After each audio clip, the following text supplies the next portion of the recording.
Ibu akan presentasikan banyak karena kalian harus ngerti alur dari akuntansi kayak gimana gitu loh, sampai kalian, soalnya sebentar lagi kita mau masuk ke dalam penjurnalan gitu. Persamaan dasar akuntansi, kalian ngerti dulu cara menganalisis yang namanya transaksi seperti itu ya. Nah, jadi di dalam di dunia akuntansi itu berupa sistem pencatatan, ya kan? Sistem pencatatan yang dikelola untuk hasil akhirnya atau outputnya itu adalah laporan keuangan, ya kan? Nah, kalian ini kan calon accounting.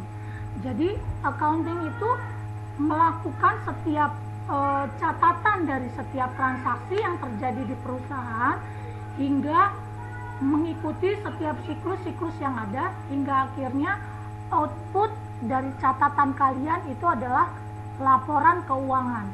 Ada 5 laporan keuangan yang harus kalian bentuk, yaitu laporan laba rugi, laporan perubahan modal, laporan arus kas, laporan raca, sama catatan laporan keuangan. Sampai di sini ngerti dulu Kak? Paham ya?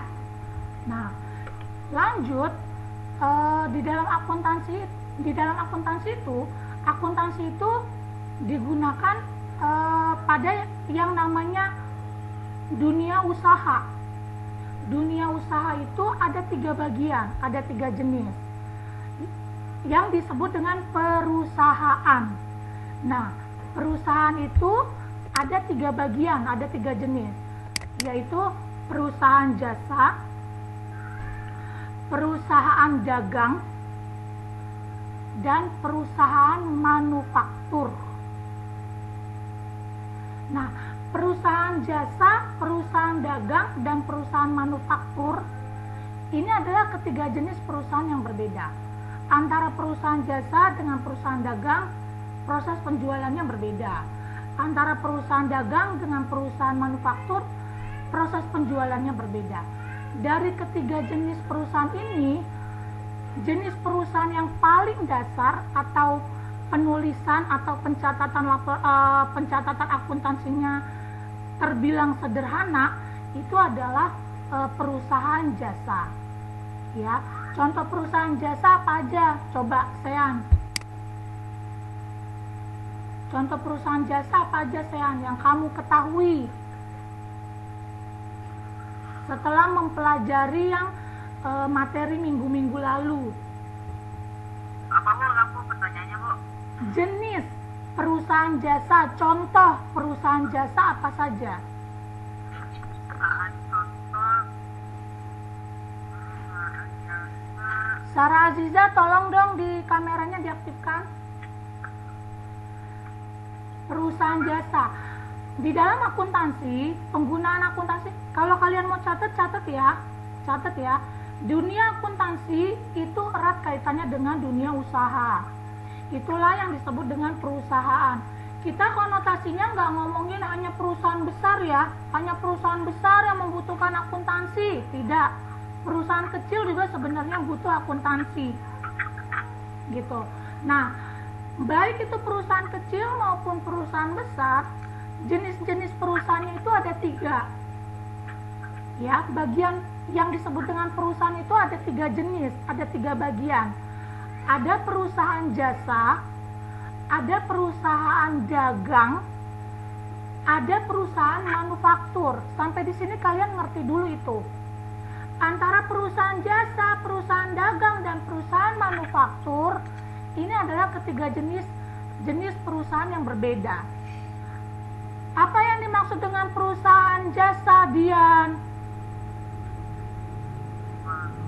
Perusahaan jasa. Dian. Tadi saya contohnya. Sekarang Dian. Apa yang dimaksud dengan perusahaan jasa, Dian? Perusahaan yang bekerja bukan dalam bidang barang, tetapi bidang jasa seperti jasa transportasi.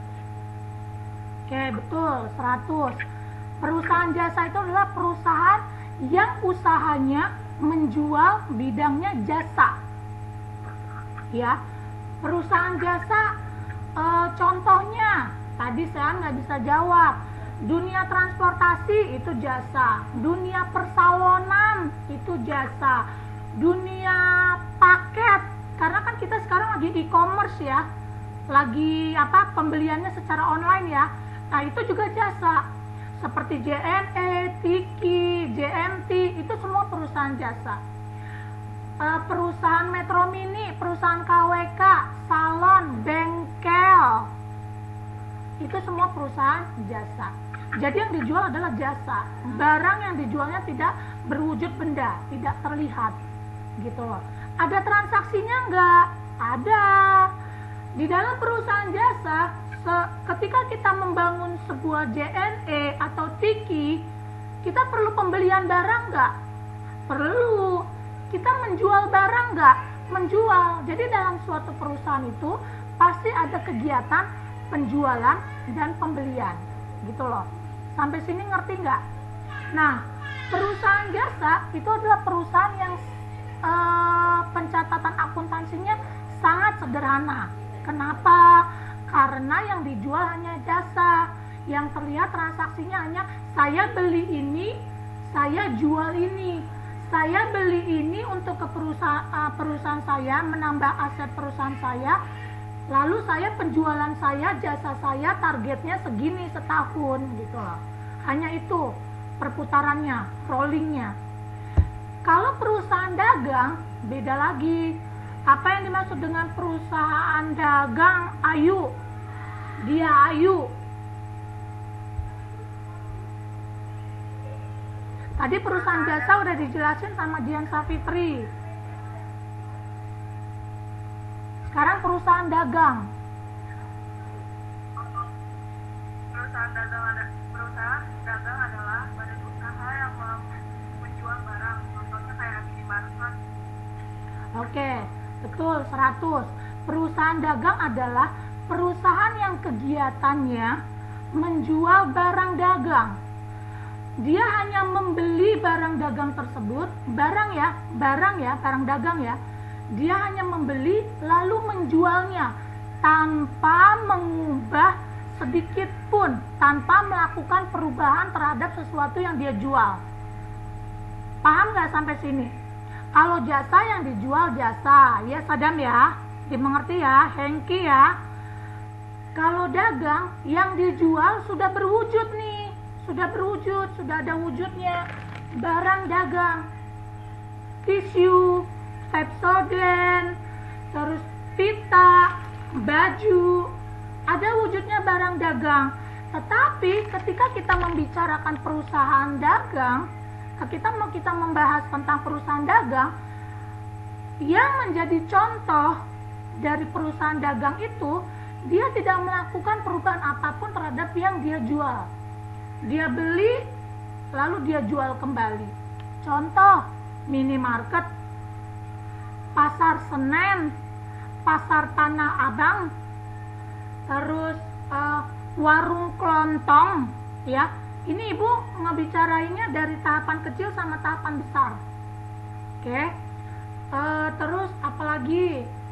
Ya pasar lah, pokoknya warung kelontong juga termasuk perusahaan dagang, karena dia membeli beras dari agen lalu menjual kembali dalam bentuknya beras, gitu kan. Nah, itu contoh perusahaan dagang. Antara perusahaan jasa dan perusahaan dagang, pencatatan akuntansinya yang lebih riweh, yang lebih agak kompleks, itu sudah masuk ke yang kedua, yaitu perusahaan dagang. Kenapa? Karena perusahaan dagang yang dibeli barangnya banyak sekali. Contoh menjual baju, nggak mungkin dong cuma satu jenis daster dengan motif yang sama aja, ya nggak? Pasti udah mulai banyak merek, banyak bentuk, bajunya dimodifikasi. Saya beli di agen ada yang celana, belum lagi baju bayi. Jadi packagingnya udah mulai luas, udah mulai banyak di perusahaan dagang, seperti itu. Nah, Masuk ke yang ketiga, perusahaan manufaktur. Wah, ini lebih kompleks lagi dia, lebih detail, rincian pencatatan akuntansinya itu harus lebih detail lagi. Kenapa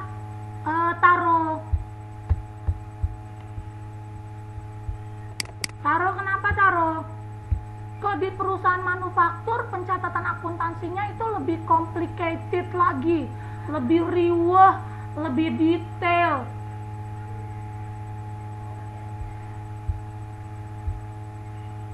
Ya kok Taro dipanggil malah keluar dari rapat.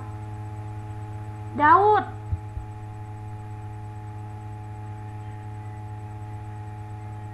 Daud mana Daud? Kenapa di perusahaan manufaktur kok lebih complicated dia? Pencatatan akuntansi ya. Karena kita sekarang sudah membicarakan tentang pencatatan akuntansi. Unmute-nya dibuka Daud. Jangan chat. Ibu bertanya. Silakan dijawab.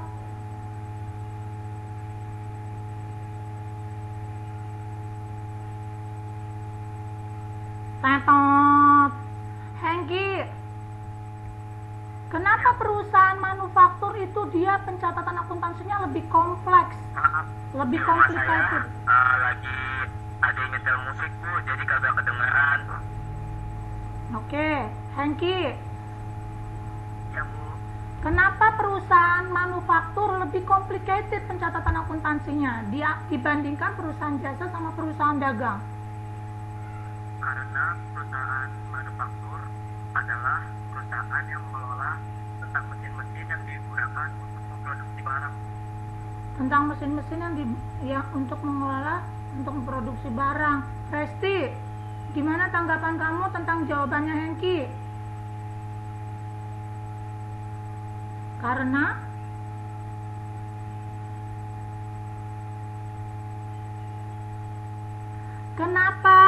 Kenapa perusahaan manufaktur pencatatan akuntansinya lebih kompleks, lebih detail, lebih complicated dibandingkan dengan perusahaan jasa dan perusahaan dagang? Memang perusahaan manufaktur itu apa gitu loh?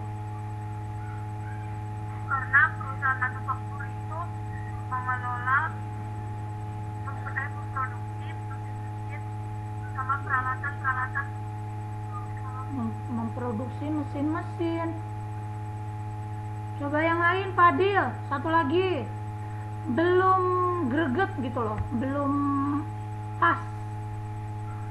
Fadil bisa menambahkan atau membuat secara detail? Karena perusahaan manufaktur Merupakan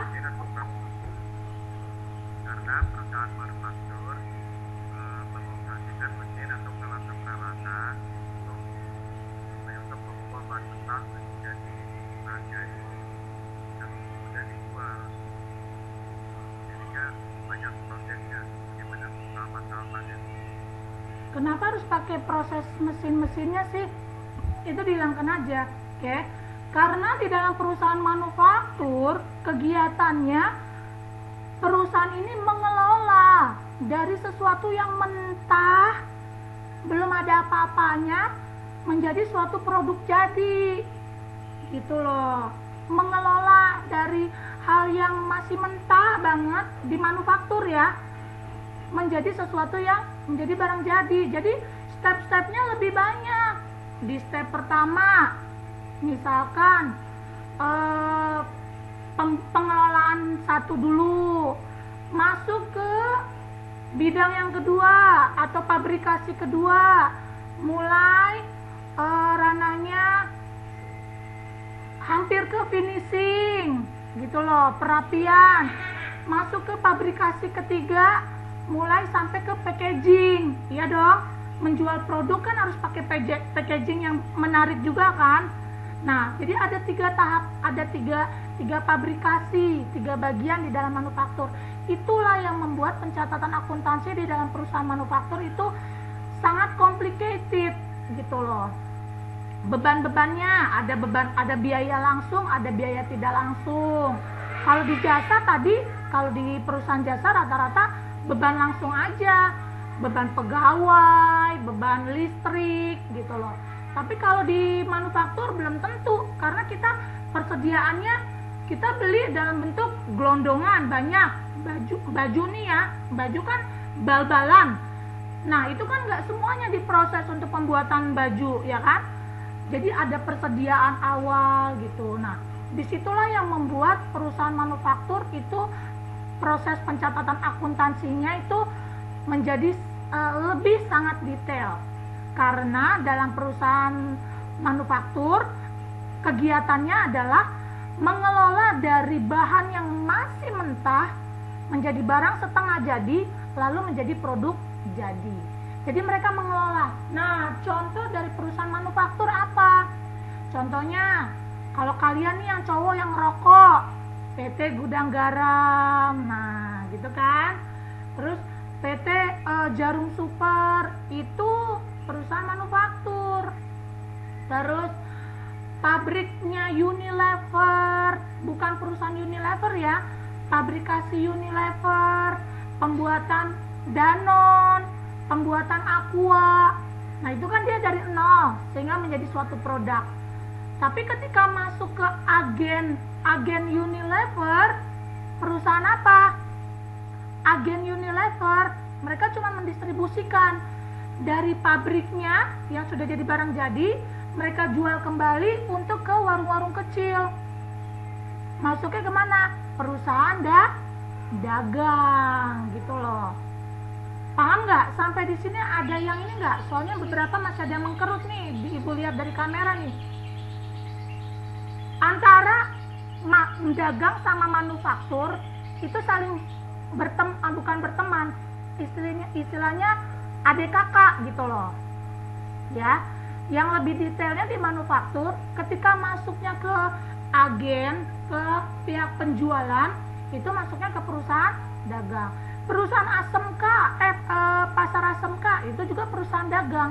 Pokoknya perusahaan dagang itu adalah perusahaan yang membeli barang lalu menjual barang tersebut kembali tanpa mengubah bentuk yang dijualnya gitu ya.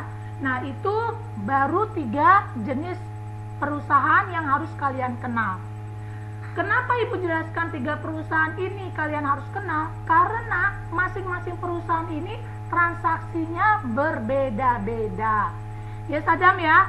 Perusahaan jasa itu yang masih tergolong paling mudah. Oke, yang kedua masuk ke perusahaan dagang. Perusahaan dagang sudah mulai ada persediaan nih. Misalkan kita membeli kita punya toko nih di ASMK. Kita membeli pulpen kan nggak mungkin dong belinya cuman 1 lusin gitu loh. Ke agen pastikan dalam bentuk kartonan kan, 100 karton. Dijualnya kan pasti dikit-dikit dong yang dikeluarin, nggak langsung dikeluarin 100 karton ya, tokonya nggak muat gitu loh. Artinya kita di perusahaan dagang itu sudah mulai dikenal yang namanya persediaan barang dagang. Persediaan barang dagang awal sama persediaan barang dagang akhir. Kalau di jasa nggak ada persediaan barang dagang, itu nggak ada. Kenapa? Karena dia cuman menjual, saya membeli buat aset saya membeli bangku, saya membeli AC untuk fasilitas supaya nyaman, lalu saya menjual nih JNE setiap hari, saya buka JNE, setiap harinya penjualan JNE saya berapa gitu loh, berapa kilo, berapa orang yang datang yang menggunakan jasa saya, lalu ditotal, itulah jadinya pendapatan dikurangi beban-beban, dapatlah laba. Ya, sekarang kita masuk perhitungan laba. Laba itu kan rumusnya pendapatan dikurangin beban kan? Ya kan? Istilahnya kalau Farhan kalau Isanuddin ngertinya duit, gue dapat duit berapa dikurangin gue make berapa gitu loh. Itulah laba atau keuntungan kita. Oke. Nah, sekarang kita masuk ke transaksi.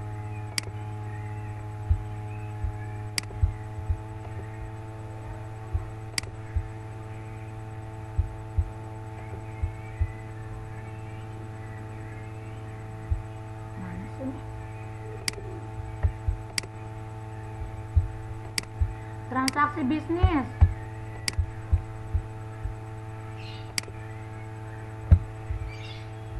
Oke, yang mau dicatat aja ya, yang cepet ya. Transaksi bisnis,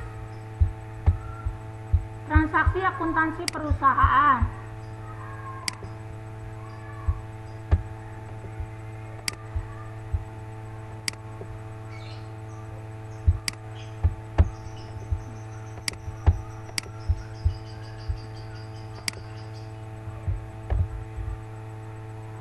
Oke. Transaksi, apa yang dimaksud dengan transaksi? Transaksi itu merupakan suatu kegiatan yang dilakukan seseorang sehingga menimbulkan perubahan terhadap harta atau keuangan perusahaan kita. Jadi harta kita bisa bertambah atau bisa berkurang gitu. Ini nanti hubungannya sama laba sama rugi. Nah, jenis-jenis transaksi, tadi kan kalian sudah mengetahui 3 jenis perusahaan ya. Perusahaan itu kan ada 3, perusahaan jasa, perusahaan dagang, sama perusahaan manufaktur. Ketiga perusahaan ini pasti di dalamnya, di dalam usaha bisnisnya itu pasti ada transaksi. Nah, jenis transaksi di dalam 3 perusahaan ini, 3 jenis perusahaan ini, itu ada yang disebut dengan transaksi internal dan transaksi eksternal. Nah, transaksi internal itu apa? Transaksi internal itu transaksi yang terjadi di dalam perusahaan. Misalkan manajer menginginkan pendapatan kita harus besar nih, kita bikin yuk versi penjualannya beli 2 gratis 1. Itu kan namanya manajemen pasar kan. Nah, transaksi yang terjadi di internal. Kalau transaksi eksternal, ya transaksi yang melibatkan pihak luar seperti pembelian barang, terus pembelian alat-alat untuk menambah edit value perusahaan atau produknya perusahaan, nilai tambah dari produknya perusahaan itu merupakan transaksi eksternal. Nah, transaksi pada perusahaan jasa ini nih rata-rata nih cuman begini doang. Makanya ibu bilang akuntansi perusahaan jasa itu masih tergolong cukup simpel. Yang pertama itu paling penerimaan uang dari owner atau pemilik perusahaan yang bisa masuknya ke kas atau bisa wujudnya ke peralatan atau perlengkapan barang. Yang kedua berupa transaksi yang terjadi berupa penerimaan uang dari kreditur. Yang ketiga, pengeluaran uang untuk membeli aset-aset, terus bayar-bayar beban atau biaya-biaya listrik, sama penjualan jasa yang jatuhnya ke pendapatan. Terus sama pembayaran pinjaman nih. Jadi kalau udah usaha jangan takut sama yang namanya pinjaman, karena ini adalah bagian dari modal. Yang ketiga, pengembalian aset yang dimiliki oleh owner yang disebut dengan right atau prefer. Nah, transaksi bisnis pada perusahaan dagang sudah lebih detail dia. Di sini terjadi pembelian barang dagang, ya kan? Sesuai tadi seperti yang penjelasan Ibu di awal kan. Di dalam pembelian itu pasti kena yang namanya biaya angkut. Kita sebagai perusahaan menanggung biaya angkut. Lalu pada saat pembelian produk nih ke agen, kan kita biasanya belinya ke pabrik dong, lebih murah. Ternyata barangnya kita sortir ada yang rusak. Nah, berarti barang rusak itu bisa dijual nggak? Bisa dijual nggak, Farhan? Farhan? Nggak bisa. Jadi harus dilakukan apa? Harus dilakukan apa?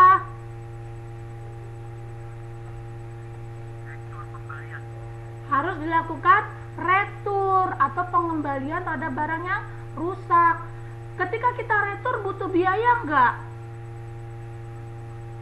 Butuh. Berarti terjadi pengurangan harta kita. Kita udah bayar tadinya 10 juta atas 10 unit komputer, 1 rusak, berarti berarti uang kita 1 juta harus kembali dong, kan kita udah bayar 10 juta. Nah itu ada catatan-catatannya. Potongan pembelian, misalkan kita beli dalam taraf besar, pasti dapat potongan. Berikutnya, transaksi penjualan. Pada saat kita menjual, ada biaya angkut penjualan yang mungkin dikenakan pada perusahaan kita, bisa jadi dikenakan pada si konsumen. Begitu juga dengan retur penjualan dan potongan penjualan. Nah, inilah transaksi-transaksi yang terjadi pada perusahaan dagang. Lebih kompleks sedikit. Nah, kalau perusahaan manufaktur sama, sebenarnya hampir sama perusahaan dagang. Terjadi pembelian, terjadi penjualan, tetapi penghitungan tadi kan Ibu udah jelaskan, pabrikasi 1 pindah ke pabrikasi 2 mulai finishing, pabrikasi 2 pindah ke pabrikasi 3 mulai packaging. Nah itu semuanya terjadi elemen ini nih, elemen pembelian dan penjualannya itu lebih kompleks. Jadi antara perusahaan dagang sama perusahaan manufaktur hampir sama, tetapi masih lebih ringkas perusahaan dagang, karena perusahaan dagang itu hanya menjual barang yang sudah jadinya, seperti itu. Ini untuk transaksi ya. Nah sekarang kita masuk analisis dokumen transaksi yang minggu lalu kalian Ibu suruh pelajarin ya kan. Analisis bukti transaksi. Ketika kita sudah tahu apa itu transaksi, tadi kan sudah ada tuh runutan dari transaksi. Oh ternyata setiap kejadian-kejadian yang terjadi pada perusahaan tersebut itu namanya transaksi. Di dalam sebuah perusahaan pasti ada pembelian, pasti ada penjualan.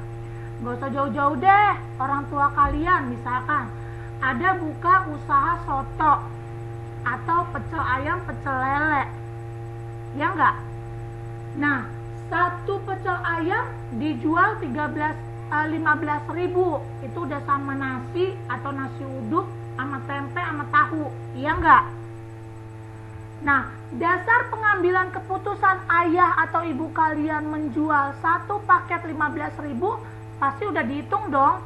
Nggak mungkin orang tua kalian jualan mau rugi dong, iya enggak? Iya enggak? Unmute-nya kalau ada pertanyaan dijawab. Iya Bu. Oke. Nah, ketika satu paket 15.000 itu namanya transaksi apa, Farhan? Ketika satu paket 15.000 orang tua kalian menetapkan di dalam usaha pecel lelenya, itu namanya transaksi apa, Farhan?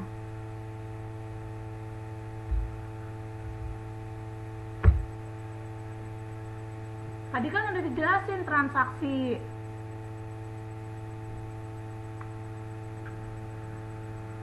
Namanya transaksi apa, Farhan? Bukan. Yang lain coba Nanda Natasha.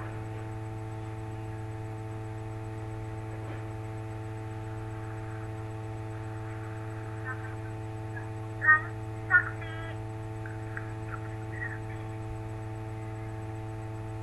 eksternal Bu. Bukan. Transaksi penjualan. Ya, menjual. Kalau transaksi internal sama transaksi eksternal itu dia cuman hubungannya doang, terjadi di dalam perusahaan sama terjadi di luar perusahaan.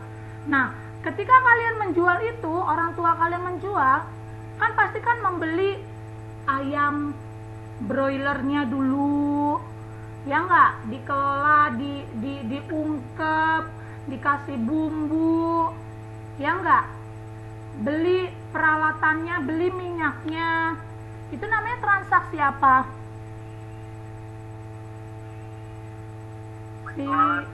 Transaksi pembelian. Ketika kita membeli bahan dasarnya, pasti perusahaan itu membeli gitu loh. Jadi di dalam perusahaan pasti ada dua kegiatan transaksinya itu berupa pembelian sama penjualan aja gitu loh. Baik itu perusahaan jasa sampai perusahaan manufaktur. Nah, proses pembelian sama penjualan itulah yang akan kaitannya dengan bukti transaksi ini. Inilah yang harus kalian kumpulkan di dalam siklus pertama dalam siklus akuntansi kalian sebagai seorang accounting.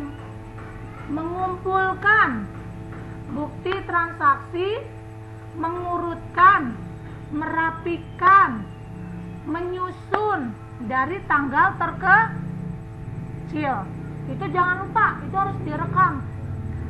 Tugas seorang accounting pertama kali di dalam siklus akuntansi adalah menyusun, mengurutkan, mengumpulkan bukti transaksi, mengurutkan dari tanggal terkecil. Itu namanya historical, secara histori. Nah, bukti transaksi, sekarang kita masuk ke bukti transaksi nih. Bukti transaksi itu apa aja sih? Oke, bukti transaksi itu banyak banget. Oke, bukti transaksi itu ada tujuannya untuk pencatatan yang kita catat itu sah, formal, ada buktinya. Jadi nggak ngomong doang. Iya pak manajer, tadi ada kurir yang minta saya uang 100.000 buat pembelian bensin.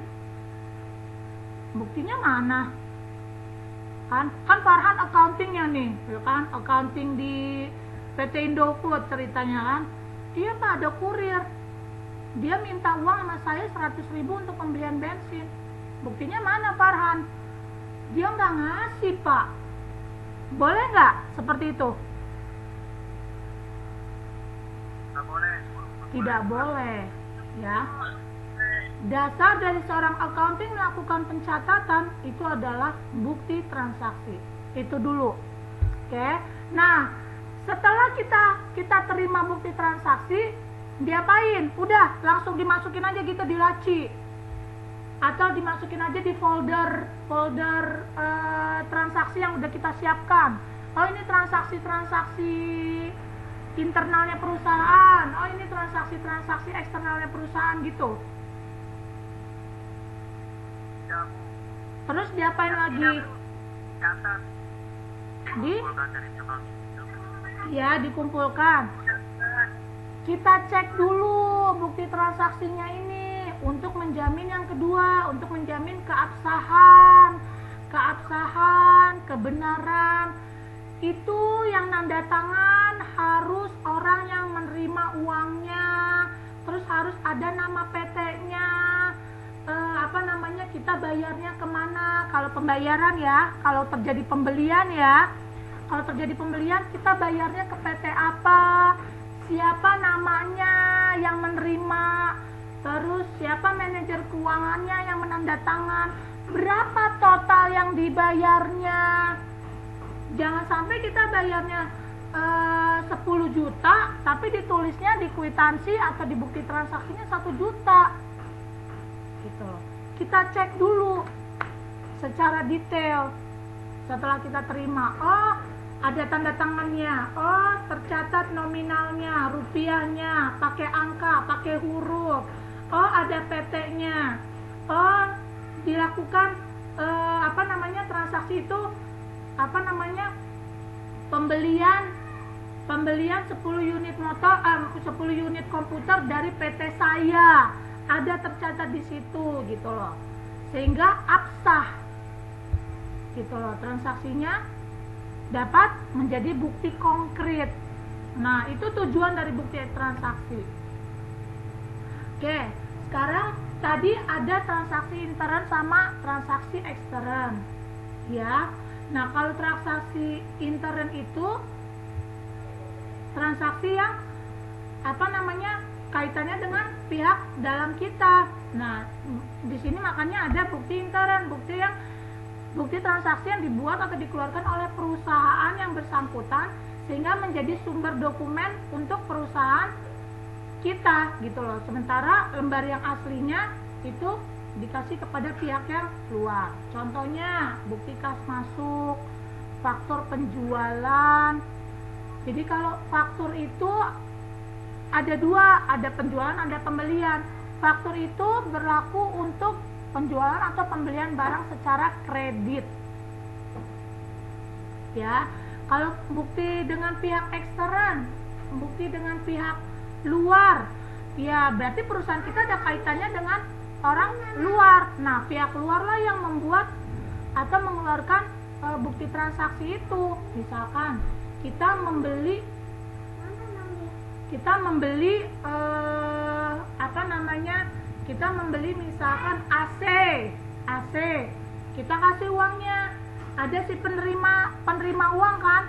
Nah, yang mencatat, yang menandatangan kwitansi itu adalah orang yang menerima uang, gitu loh. Jadi pihak luar. Kalau pihak intern, misalkan kalau bukti intern ya, transaksi intern ya, memo dari atasan, perintah dari misalkan Fadil nih jadi manajer, dia memoin ke sekretarisnya, tolong dong keluarkan cek untuk indikasinya perbaikan meja manajer, gitu loh. Nah, berarti kas harus keluar. Ketika kita membicarakannya memonya ya, bukan kwitansinya ya, kwitansi atas pembelian meja untuk manajer atau perbaikan manajer ya. Memonya itu namanya bukti intern atau transaksi yang terjadi di intern. Hanya pihak manajer ke pihak accountingnya yang tahu. Jelas nggak sampai di sini? Pihak atasan sama pihak accountingnya yang tahu. Kalau ngomongin memonya, ya memo. Nah, faktur penjualan, kita menjual barang dagang tapi kredit. Nah, penjualan itu berarti kita sebagai penjual kita megang yang kopi, ya dong. Yang aslinya harus yang beli dong. Nih kalian gini, nggak bingung nih, kalian kayaknya bingung nih, soalnya pada mengkerut nih mukanya nih. Kalian ini kita seseorang bisa jadi dua elemen, bisa jadi kita sebagai penjual, bisa jadi kita sebagai pembeli. Ya, Farhan, anggaplah Farhan perusahaan, Farhan seorang individu. Farhan seorang individu bisa melakukan transaksi pembelian, bisa melakukan transaksi penjualan. Benar nggak? Ya nggak? Nah, ketika dibicarakan Farhan menjadi seorang pembeli, berarti sebagai konsumen dong. Farhan membeli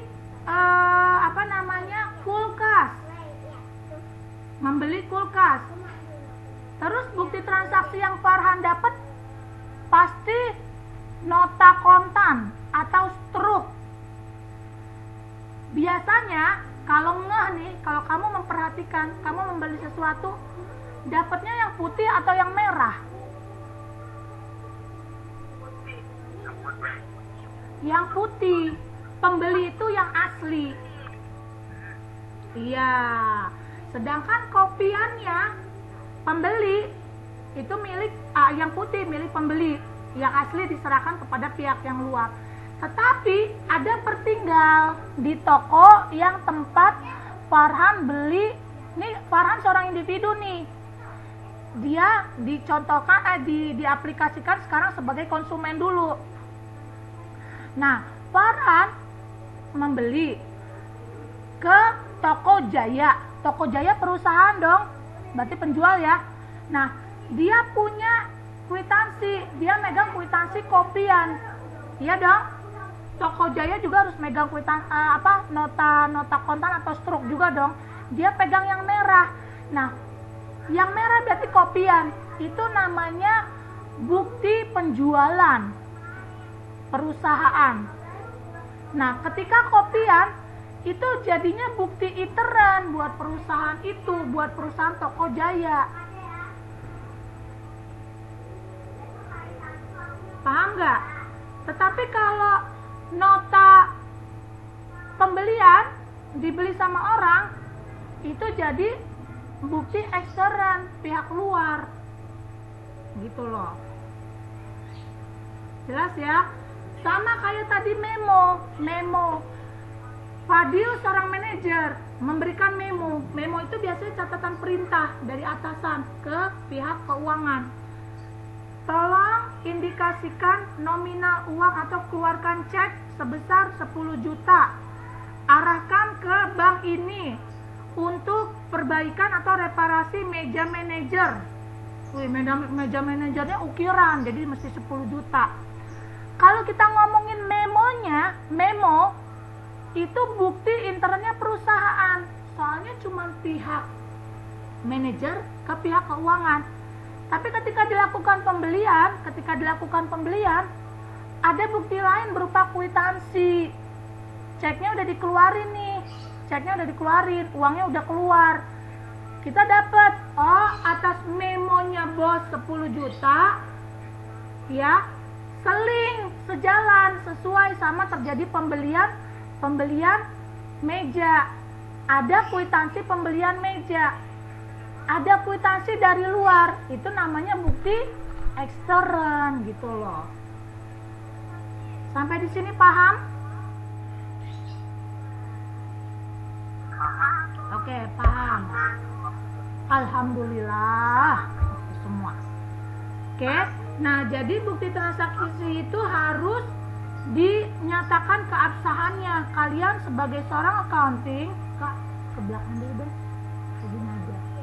Ya, jadi kalian harus memperhatikan nih yang diidentifikasi. Nih absah. Absah itu artinya benar.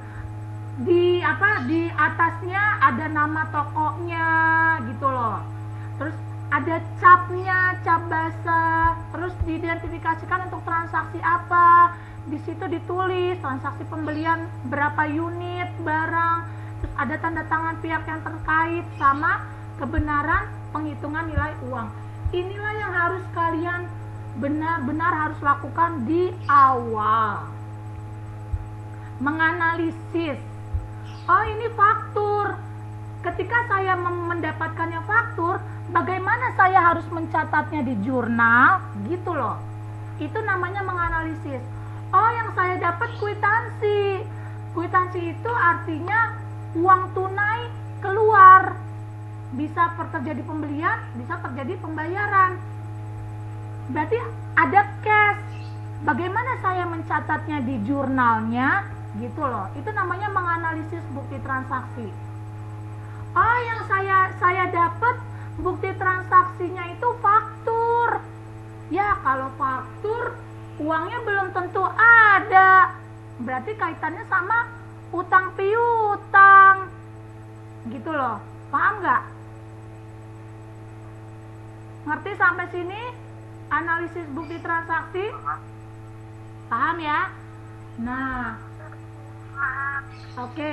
Nah, bukti transaksi itu ya ini dia tadi nih, kwitansi, cek, bilet giro, faktur, nota konta, nota kredit, nota debit, sama rekening koran. Rekening koran itu kenapa ada? Karena tambahan lagi nih, perusahaan selain memposisikan diri sebagai penjual sama pembeli, dia juga ada kaitannya sama dunia bank. Kenapa dia sama dunia bank? Karena uang kas perusahaan tidak boleh ada di dalam perusahaan. Ketika uang kas perusahaan ada di dalam perusahaan, itu namanya perusahaannya terdapat idle cash, idle money, uang kas yang mengendap, itu nggak boleh. Semua transaksinya harus bank. Makanya ada pihak lain lagi, pihak kedua lagi, yaitu pihak bank. Karena pencatatannya ada pihak bank yang mencatat, pihak perusahaan yang mencatat, maka perlu adanya rekening koran. Nah, kwitansi, ini kwitansi ya. Kalau kwitansi, kalau kita dapat bukti transaksi kwitansi, ini udah pasti uangnya ada uang cashnya. Uang kasnya udah benar-benar cair gitu loh, ada. Kalau kita dapat bukti transaksinya kwitansi ya. Nah, yang menandatangan itu adalah orang yang menerima uang itu. Misalkan kita sebagai penjual. Kita sebagai penjual ya, perusahaan kita kan perusahaan itu bisa dua nominasinya, sebagai pembeli, sebagai penjual. Ketika perusahaan sebagai penjual, berarti kalau dia menandatangani ini, berarti saya menerima uangnya. Dan kwitansi ini sebagai bukti catatan perusahaannya orang yang bayar ke saya, gitu loh. Saya mencatatnya sebagai apa berarti ketika saya mengeluarkan kwitansi? Kan kwitansi juga kan ada ininya kan, ada sobekannya kan, ada kopiannya kan, di sebelah sini kan biasanya kan. Ini nih, ya kan? Ya enggak? Kwitansi itu kan ada dua kopian juga kan. Nah, kopian yang saya dapat, saya catatnya sebagai apa berarti? Firly. Ini yang nanda tangan saya, perusahaan saya, berarti saya menerima uangnya kan. Nah, kwitansi ini yang panjang ini diberikan kepada orang, oke, atas pembayaran. Nah, berarti perusahaan ini yang panjang ini dikasih ke orang. Orang tersebut harus melakukan pencatatan juga. Ketika dia melakukan pencatatan, ya, ngomongin perusahaan kita dulu nih, karena yang nanda tangan ini perusahaan kita nih. Berarti kita nerima uangnya. Berarti pencatatan di perusahaan kita bagaimana? Firly.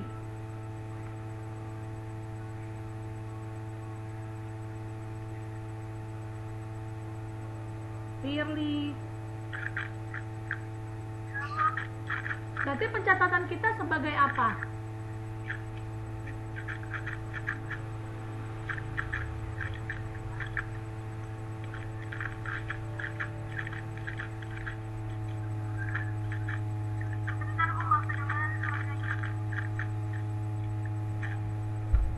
Oke, Natasha Lee. Ini yang nanda tangan manajer keuangan kita. Berarti ada penerimaan uang di perusahaan kita atas bukti kwitansi. Berarti ini kwitansi yang panjangnya ini dikasih ke orang yang sudah bayar ke kita. Ada uang kas yang dibayarkan. Berarti perusahaan kita mencatatnya apa?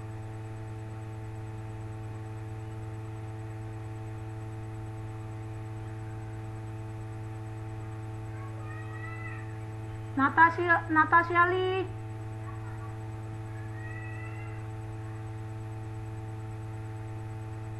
Halo Bu.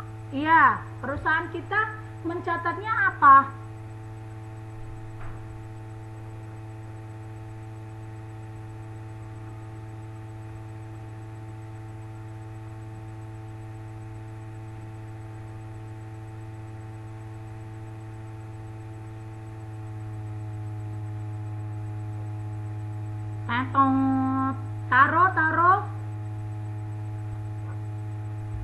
Taro udah hadir lagi belum? Reja, jangan tidur, Ja.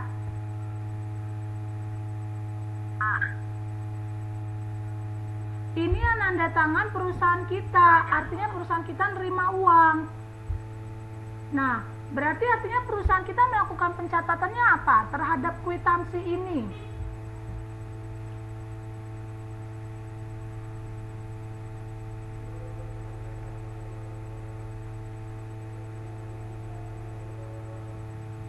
Reja, mencatatnya apa? Perusahaan kita mencatatnya apa? Nggak kedengeran Bu, tanya aja soalnya. Capek deh. Oke, berarti perusahaan kita mencatatnya itu kita dapat pendapatan. Perusahaan kita pendapatannya bertambah, sama ada uang kas. Uang kasnya bertambah. gitu loh. Nah, sekarang kebalikannya, kita bayar nih, bayar sesuatu, misalkan kita bayar, kita beli, sebagai pembeli, kita beli barang, kita bayar, kita dapat kwitansi, kita bayar, terjadi perpindahan uang dong. Ada tangan yang menerima uang kita, si tangan yang menerima uang kita menandatangan di kwitansi ini. Berarti perusahaan kita mencatatnya apa? Coba Cindy.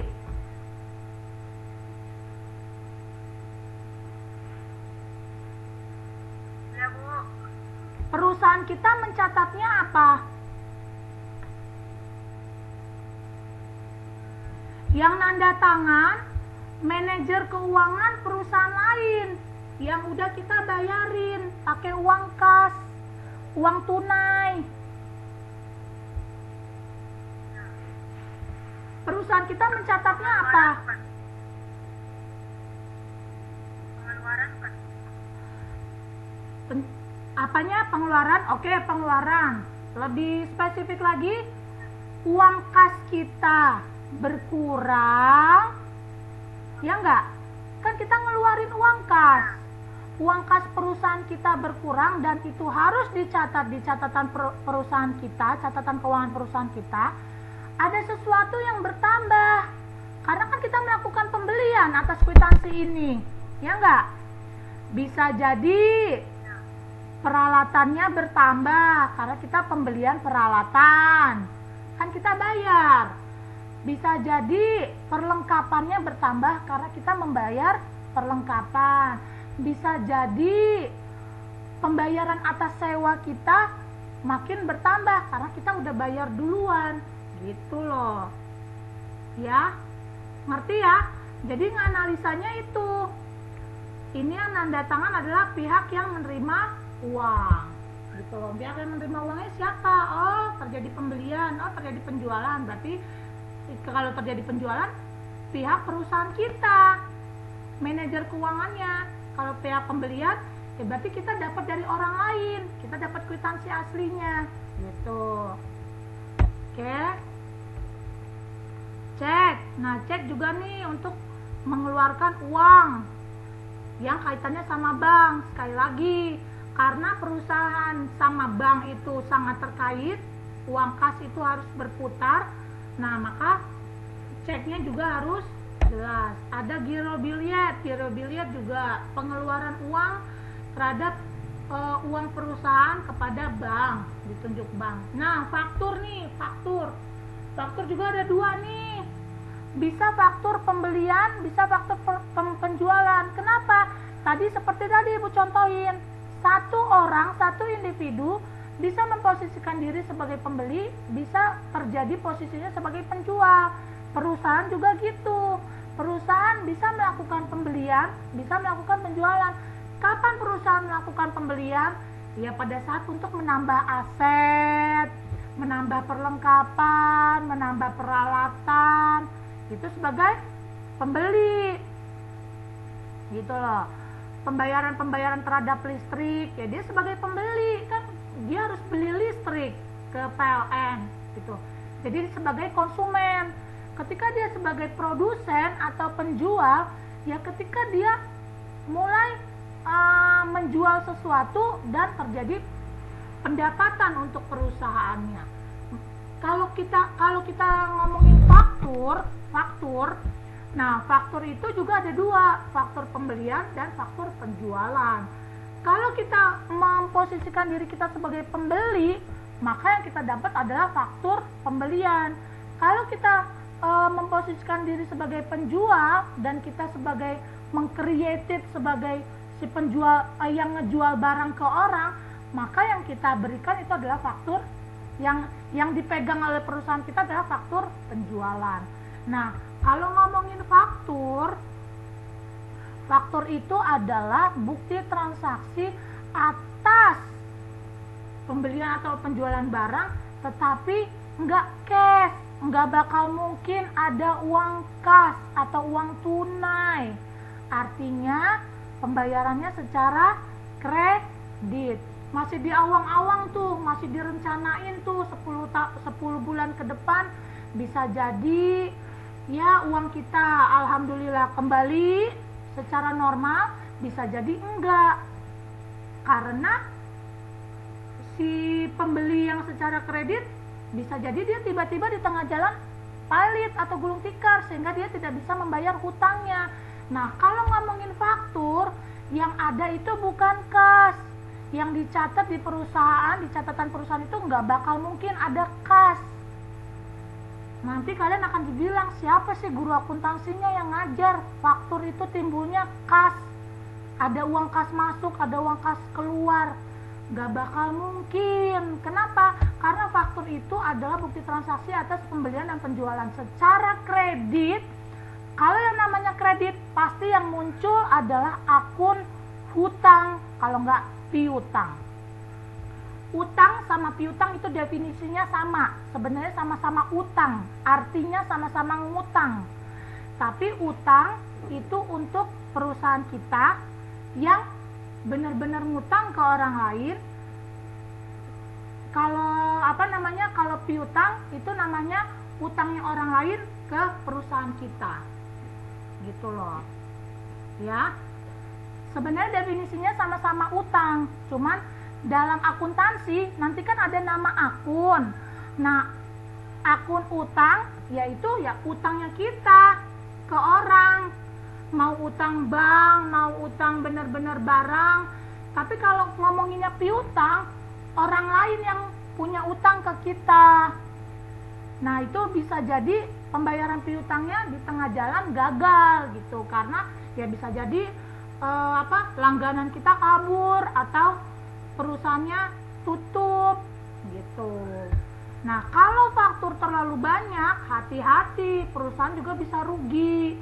Kan artinya banyak utangnya di orang lain. Belum tentu uangnya itu kembali lagi secara utuh gitu. Ya syukur-syukur kalau tetap berjalan. Jadi pembayarannya secara baik gitu. Itu kalau kita ngomongin faktur ya. Kalau ngomongin nota kontan, nah nota kontan itu hampir sama kwitansi. Nota kontan digunakan untuk bukti transaksi pembelian atau penjualan secara tunai. Jadi kalau dapat, misalkan kalian beli buku tulis di fotokopi, kan dapat nota kan? Nah, itu nota kontan. Pembayarannya ke tukang fotokopi tunai atau kredit? Tunai. Pasti tunai. Bu, misalkan gini, Pak, saya buat laporan ke sekolah, minta nota dong. Nah, nota kontan itu juga pasti secara tunai. Ya. Nah, kalau nota kredit itu transaksi untuk retur, pengembalian barang. Nota debit itu untuk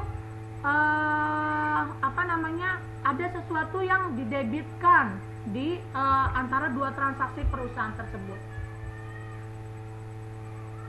Kalau rekening koran itu adalah semua transaksi kejadian-kejadian di bank, pembayaran administrasi bank, pembayaran misalkan kita dapat bunga, kita dapat dividen, itu semua ada di rekening koran.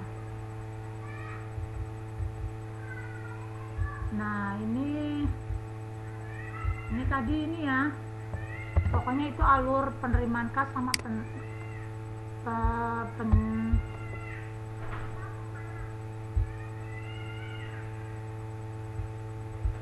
Nah, ini dia siklus akuntansi. Nah, ini dia siklus akuntansi. Ada bukti penerimaan kas, ada bukti pengeluaran kas. Ini dia yang tadi transaksi-transaksi tadi. Bukti penerimaan kas didapatnya dari mana? Kwitansi, nota, struk, ya. Misalkan struk dari kita ke orang. Kalau dari orang ke kita itu bukti pengeluaran kas. Misalkan pembelian konsumsi rapat, kita pakai Catering apa sih yang bagus? Toko roti. Misalkan beli Jeko untuk konsumsi rapat, kita dapat struknya dari orang, dari Jeko. Nah, berarti itu bukti pengeluaran kas. Ada uang kas kita yang keluar, ya kan? Kan kita membayar. Kalau bukti pembelian kredit, ini faktur. Faktur pembelian. Bukti penjualan kredit, ini faktur juga, sama bukti memorial. Nah, ini bukti-bukti ini. Bukti-bukti ini nih. Nah, bukti-bukti ini, inilah yang kalian kumpulan, inilah di tahapan awal. Baru nanti masuk ke penjurnalan. Tapi kalian belum masuk jurnal dulu nih, karena ada PDA nih, persamaan dasar akuntansi yang harus kalian kuasai dulu. Nah, di dalam siklus, tahapan yang ketiga itu adalah buku besar. Buku besar, diposting ke buku besar, lalu ngedapetin raca lajur. Nah, tetapi ada di dalamnya penyesuaian untuk mendapatkan nilai sesungguhnya, sehingga akhirnya bisa melakukan laporan. Kan gitu arahnya ya. Di buku besar, hasil akhirnya adalah neraca lajur. Tetapi kalau dari ngomongin neraca lajur doang, nggak bisa nominal atau besaran total yang ada di neraca lajur langsung menuju ke sini nih laporan keuangan, nggak bisa. Kalian harus sesuaikan dulu kejadian-kejadian selama 1 tahun di perusahaan. Kalau udah disesuaikan, terjadi pengurangan nih. Terjadi pengurangan, ada selisih, ada yang nggak berkaitan. Yang nggak berkaitan ya nggak apa-apa, berarti nominalnya sama. Tetapi kalau ada terjadi yang disesuaikan, ya harus dikurangi. Setelah dilakukan selisih atau pengurangan, baru nominal akhirnya bisa dilakukan laporan keuangan. Laporan itu ada neraca, perhitungan laba rugi, perubahan ekuitas. Dari sini baru kalian harus lakukan jurnal penutup, karena ada beberapa akun yang harus ditutup.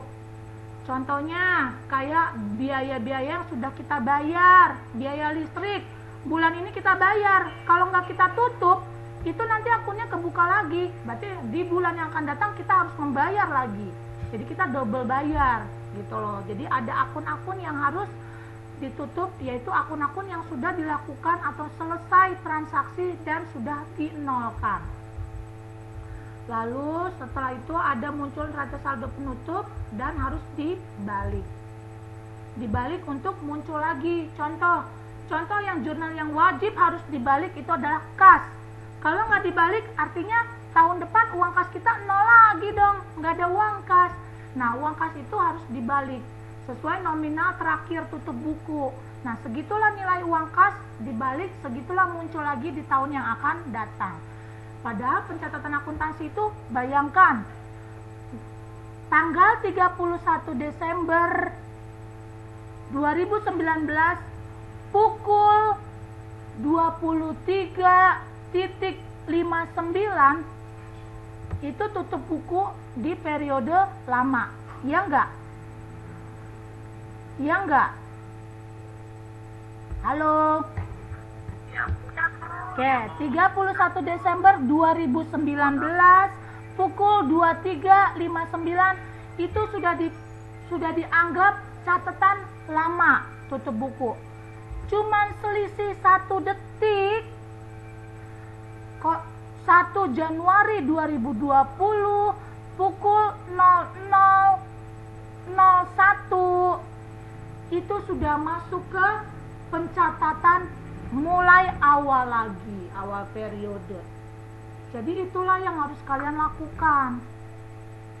Tutup buku dan buka kembali ke catatan awal.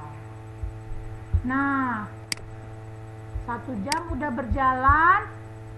Sampai di sini dimengerti nggak? Dari awal kalian ibu suruh pelajarin akuntansi itu dingertiin definisinya apa. Lalu sampai sekarang menuju analisis transaksi. Kenapa analisis transaksi harus dianalisis? Karena transaksi tersebut kalian harus tahu Ketika Hengki dapatnya yang di depan mata nih, kamu seorang accounting, di depan mata kamu ngedapetinnya faktur. Gimana saya nyatet faktur? Oh, faktur nggak mungkin muncul uang kas. Nanti belum lagi belajar. Ketika uang kas bertambah, catatnya di mana? Debit. Ketika uang kas berkurang atau keluar berkurang, catatnya di mana? Kredit. Ketika utang bertambah, catatnya di mana? Ketika utang berkurang, catatnya di mana? Gitu. Nanti ada itu rumusnya, rumus balance. Makanya kalau di akuntansi itu ada sebutannya balance nggak balance harus balance gitu. Itu ada unsurnya 5 jari gitu ya. Nah, nanti kita masuk dari bukti transaksi. Tadi kan Ibu udah jelasin transaksi juga ya. Jadi kalian udah tahu ya, Sadam udah ngerti ya. Seorang individu bisa jadi 2 bagian, bisa sebagai pembeli, bisa sebagai penjual. Individu itu sama artinya dengan perusahaan. Perusahaan bisa sebagai pembeli dan bisa sebagai penjual. Gitu. Jadi dia harus memposisikan diri. Saya melakukan pencatatan, oh saya sebagai customer, saya sebagai pembeli. Saya melakukan pencatatan, oh saya sebagai penjual. Nah, itu harus tahu transaksinya apa dulu. Yang kedua, bukti transaksinya kalian sudah bisa mulai menganalisa. Oke, untuk hari Jumat ya. Hari Jumat ya. Nah, hari Jumat Ibu minta, hari Jumat kan pelajaran Ibu ya, 3 jam. Ibu minta berarti mulai dari sekarang nih, selesai PJJ nih nanti kalian mulai mencari, terserah mau beli, Ibu nggak paksain, mau ngeprint, mau ngunduh dari orang, pokoknya kalian harus punya kwitansi, nota kontan, nota kredit, nota debit. Itu dua-dua. Kenapa? Karena kalian akan memposisikan diri nanti sebagai perusahaan, tapi bisa jadi pembeli, bisa jadi penjual. Oke, yang di bukti transaksi tadi tuh, itu kalian usahain punya. Tapi yang blanko kosong, kalau ngunduh, andai pun kalian ngunduh dari punya orang atau blogger orang, itu kan maunya pasti kan nanti ujung-ujungnya ngeprint, ya. Terserahlah kalian ngedit di satu Word, nanti kalian gunting-gunting, terserah. Pokoknya mau cara kalian di triknya biar murah, terserah. Pokoknya Ibu minta kalian siapkan yang kosong, blanko kosong. Ya, kalau nota kontan bisalah minta ke tukang fotokopi. Kalau kwitansi nggak usah beli 1 blok. Pokoknya cara kalian semurah mungkin, tapi Ibu minta hari Jumat bukti transaksi yang ada itu sudah harus ada. Nggak ada lagi, Bu, saya pagi-pagi kan pelajaran ini, Bu, saya nggak sempat ngeprint. Nggak mau, pokoknya Ibu udah bilang dari sekarang. Berarti ada waktu hari ini, besok, hari Jumat kita udah ready. Karena kita mau mulai mencoba melakukan pencatatan. Sambil kalian pelajari kembali tentang transaksi nantinya. Ya, transaksi perusahaan. Tadi di awal Ibu udah jelaskan, perusahaan itu ada 3, perusahaan jasa, perusahaan dagang, dan perusahaan manufaktur. Di mana ketiga jenis perusahaan ini, jenis transaksinya juga berbeda-beda. Dalam perusahaan jasa itu lebih simpel. Kalau perusahaan dagang agak kompleks sedikit. Yang manufaktur itu bukan kompleks lagi, complicated gitu loh. Udah riweh di dalamnya pencatatannya. Ya, taruh mana taruh, udah masuk lagi belum nih? 36 sih di sini.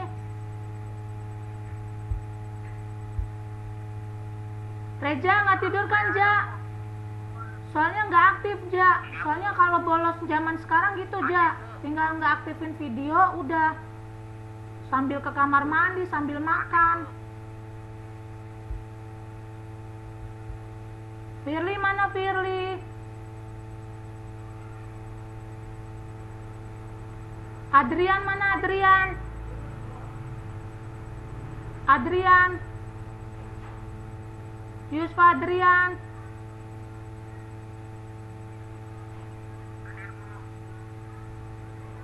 Kameranya diaktifin. Fadila mana Fadila? Oke, yang tadi Ibu sudah jelaskan, yang bisa kalian catat, tolong dicatat, ya. Oke, sampai sini ada pertanyaan nggak? Firly ada yang mau ditanyain nggak? Firly dari tadi yang diliatin lampu melulu. Kameranya ke lampu.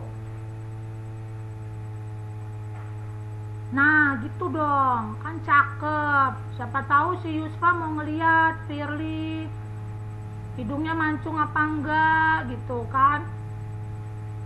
Tuh, ke lampu lagi, ke lampu lagi. Nge-lag Bu ini Bu. Nge-lag. Oke, siapa namanya? Limanta. Ada yang mau ditanyakan nggak? Ya Bu. Oke, cukup jelas yang Ibu sudah jelaskan?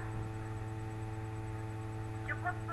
Memang sebenarnya sih yang paling enak tatap muka. Jadi kalau kalian tidak jelas, Ibu bisa mengulas kembali 3 kali, 4 kali gitu loh. Cuman ya gimana, kita kondisi seperti ini, tapi semoga apa yang Ibu gunakan dengan bahasanya kalian dimengerti dan kalian tetap ya kalau disuruh belajar ya menggali gitu loh, mencari, jangan apa yang didapat aja gitu loh.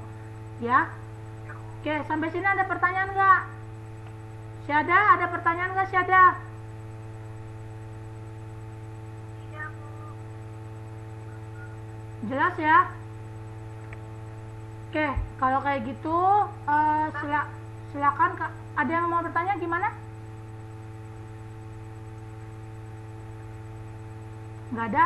Oke, berarti mulai selesai dari ini kalian mulai pencarian ya, pencarian belangko kosong untuk pengisian di hari Jumat.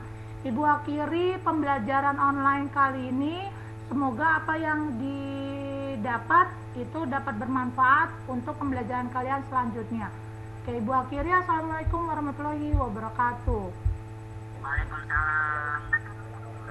Oke, selamat tidur nyenyak ya Reja. Selamat tidur nyenyak ya Reja. Iya Bu. Makanya